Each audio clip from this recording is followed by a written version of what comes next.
Hi everyone, let's go over my bullish and bearish cycle, macro and high time frame Elliott Wave scenarios on Bitcoin, starting on the cycle scenario, where you can see in the most bullish scenario that we have a buildup of multiple 1-2s of a lower degree, which price continues to do till eventually we get a big push to the upside in a wave 3.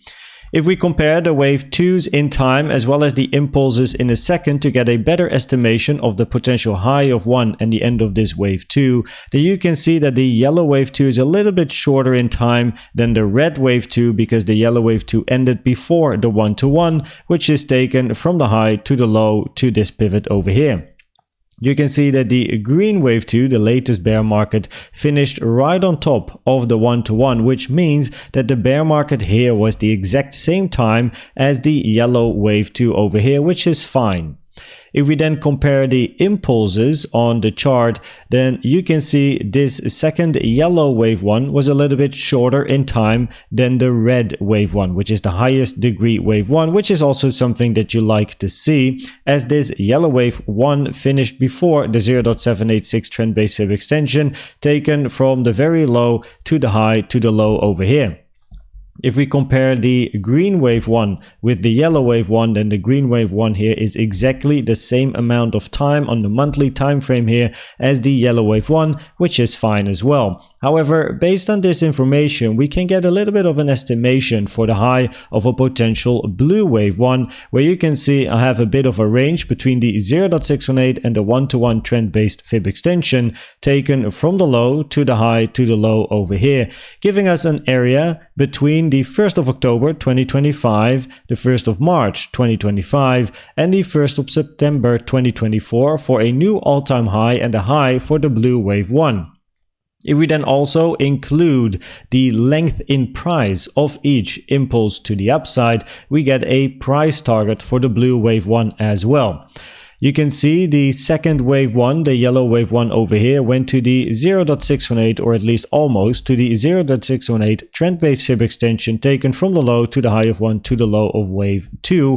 Wave 2 here retracing to the 0.382. The first one, by the way, important, to the 0.236, second 382, third 0.5. So after the blue wave 1, we can expect the blue wave 2 to be deeper as well. Now, the green wave 1 over here, the latest bull market, went to the 0.618 as well, taken from the low to the high of 1 to the low of 2.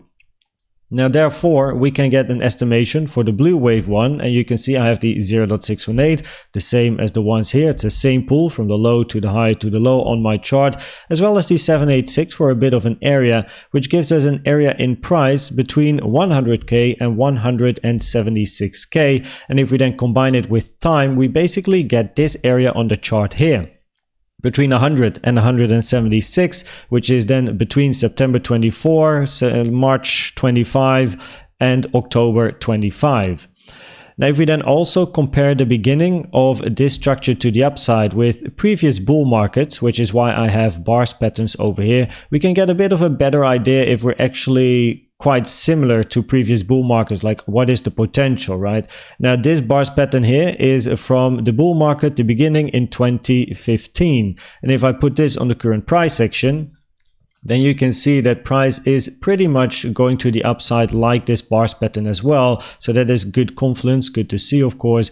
And if we then go to this bars pattern, which is from the COVID low, this structure here, the beginning of the bull market we had, then here you can see that we are basically around the same level as the bars pattern would tell us to be. The only difference is that here, of course, we had quite a big move towards the downside, and so far locally we had no big retracements at all, which is something we have to keep in mind when we go to the macro time frame, which is what we do right now. So on the macro time frame, which is the weekly time frame, we now zoom in to this structure over here. This is the cycle chart, so we zoom into this structure, and then you have here in green 1, 2, 3, 4, 5 corrective structure in the wave 2, ending just above the 0.5 Fibonacci, taken from the low to the high, and then we look for a move towards the upside, right? And the higher probability for me bullish scenario at the moment would be this one in combination with this volume profile that we have here. Now this volume profile over here, as you can see, is a volume profile from 2021. This range, very, very important indeed. Price has spent a lot of time in this range. So for me, the probabilities aren't too high to just continue to the upside for new all-time highs without at least ranging for a little bit inside this volume profile. And that is why I think this scenario is so interesting from a bullish point of view. In this scenario, we are then looking for a wave 1, 2, already finished, shallow wave 2, retracing to the 382 Fibonacci, taken from the low to the high of 1, which is a less common target for a wave 2, more common for a B or X generally.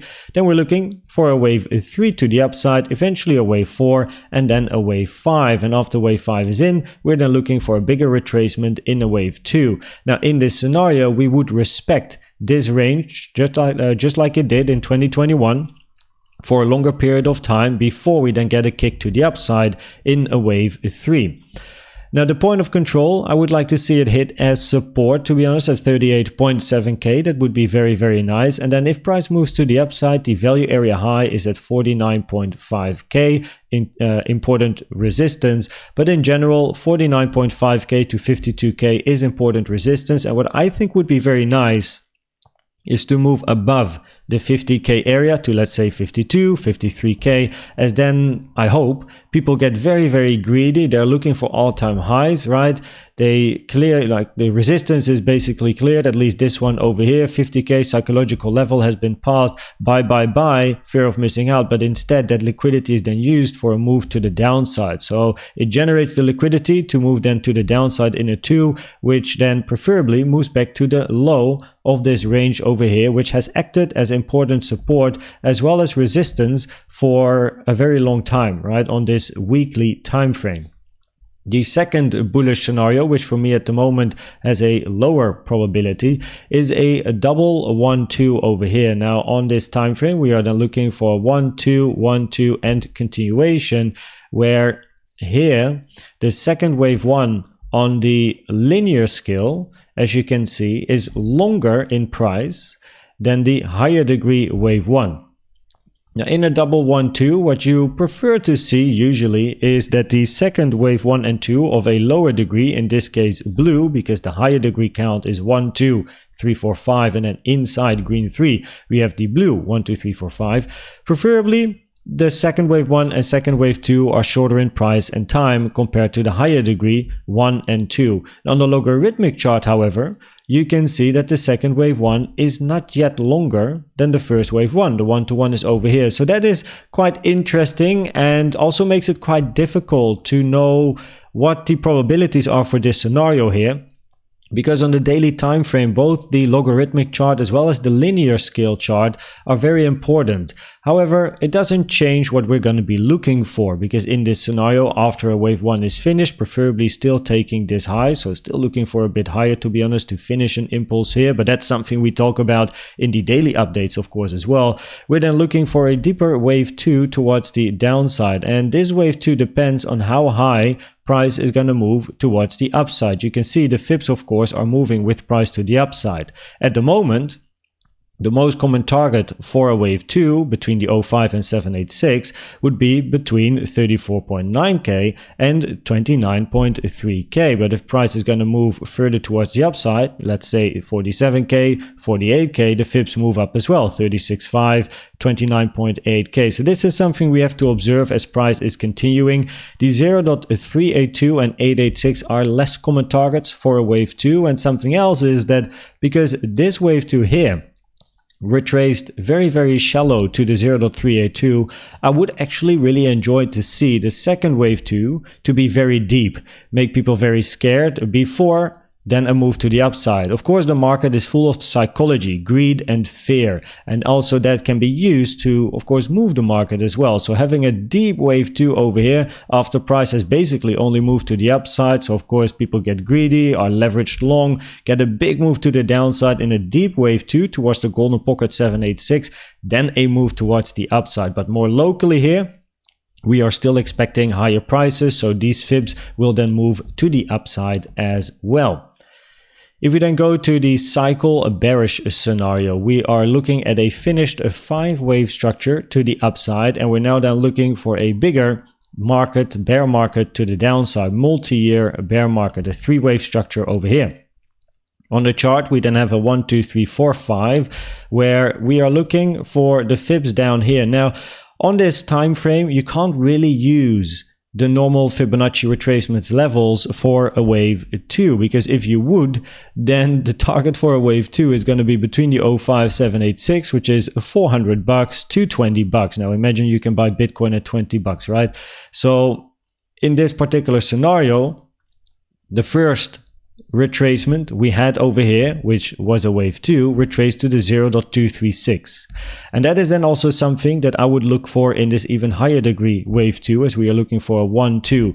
The 0.236 would be my maximum target, where the 0.236 is sitting at 6.1k, where we then still expect another move to the downside, also time wise, preferably this wave 2 ending after the 0.236, and like highest probability preferably after the 0.382, which is sitting on the 1st of September 2025. After the low of 2, we then expect a bigger continuation to the upside in a wave 3.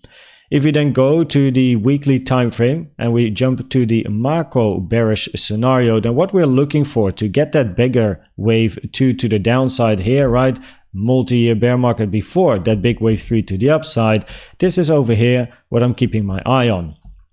We have a finished 5-wave impulsive move to the upside, finished wave 1, looking for an ABC 3-wave structure to the downside here, where for a wave C, this level is also incredibly nice, right? It's the level between 11k and 8k. You have the golden pocket here sitting or taken from the low to the all-time high, sitting on top of the value area high of this multi-year volume profile at 9.7k. So this is incredible support for Bitcoin, while when we talk about resistance for the high of this wave B, we still have that 49 to 52k area, right? We have the value area high, as mentioned earlier, over here of this multi-year range, but also the 786 is here at 50k as well. And of course, also based on my target boxes, we still have some other confluences above as well. So we still have some resistance. And in this scenario, you want to see that resistance being respected, preferably see some local bearish CVD divergences, just like we had over here on, let's say, a 4-hour, 1-hour time frame. Here at the lows, we had good bullish CVD divergences building up as price was moving to the upside. And that is exactly what we like to see, but then the other way around if price is here at these highs, right? We did pass the golden pocket as well as the point of control, so it does increase probabilities to move to the value area high. And the white box you see on my chart is an important support resistance area, of course, between 28.7 and 32.9k. The bearish scenario, but then on a daily time frame here, would then be an ABC to the upside.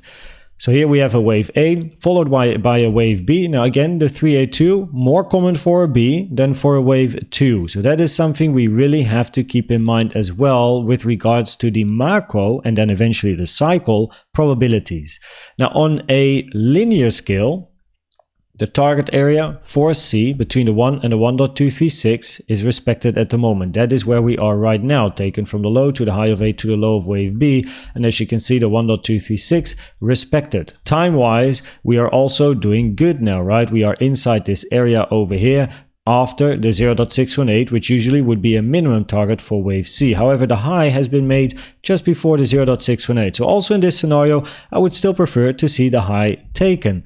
Now, what is interesting, however, is again the logarithmic scale.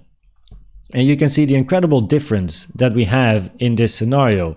Wave B did not hit the 0.382, and therefore is even for wave B, not hitting the 0.382 is rare. It's not something that you see often. It's less common, let's say, right? The 0.382 is a common target for B, but not even hitting the 0.382 is even for a B not something you really like to see. So it does lower the probabilities a bit for the logarithmic scenario here, where then the target for your C is higher. So if price moves to the upside, 50k to then 59k area, as you can see here, this would then be the area for your wave C, and rejecting here could then still lead to a bigger bear market to the downside. But of course, not hitting the 0.382 here isn't that nice. So if we then go to the probabilities of these different scenarios, Then on the cycle and the macro, we observe what happens between 40 and 50k. It's of course a bit of a boring answer, but the thing is I prefer to look more locally and get good proof of resistance or support to observe, can we go up further or are we going to go for deeper prices? And at the moment, probabilities are higher to still move towards the upside. Even if we would dip to the downside first, probabilities are higher to still look for higher prices to come. So that is why I continue to observe the 40 to 50k area. And on the high time frame, on that daily time frame, I'm looking between the bull 2 scenario here. So this impulsive scenario, which works very nice indeed with the volume profile, right? Point of control, value area high, move to the downside, observe the reaction here, proof of support, move towards the upside, or the logarithmic bear. But then again, that is this scenario here, right? Where the target for your C is very high, but that is not really preferred for this wave C because wave B didn't hit the 382. So that's quite interesting. The fact that this sideways structure retraced to the 0.382 does give the bearish scenarios a little bit higher probability because it's less common for a wave 2, but if price continues pushing, it adds probabilities again to the bullish scenario. So as you can see, it's always moving. That's why once a week we do the high time frame and macro cycle updates, because every time things are changing, and the daily updates will of course give you most of this like other information, right? Finally then, the volume, you can see volume question mark. If we are looking for an impulse to the upside and we look at volume, then so far the volume is quite disappointing. We had quite a high bit of volume here at the lows, but since then the volume has been very low. So if we are looking for 1, 2, 3, 4, 5, that is still possible, but usually the wave 3 would be the strongest move. Now in a wave 1, let's say a macro wave 1 as well, it is possible that wave 3, it doesn't really add up with the volume profile. But this is something we continue to observe as well. I hope this video was helpful or valuable to you. Please check out the most recent educational video I've made about the best trading indicator you can use in my opinion, which is the CVD. And for now, thanks for watching and subscribing, and I'd like to see you at the next one. Bye bye.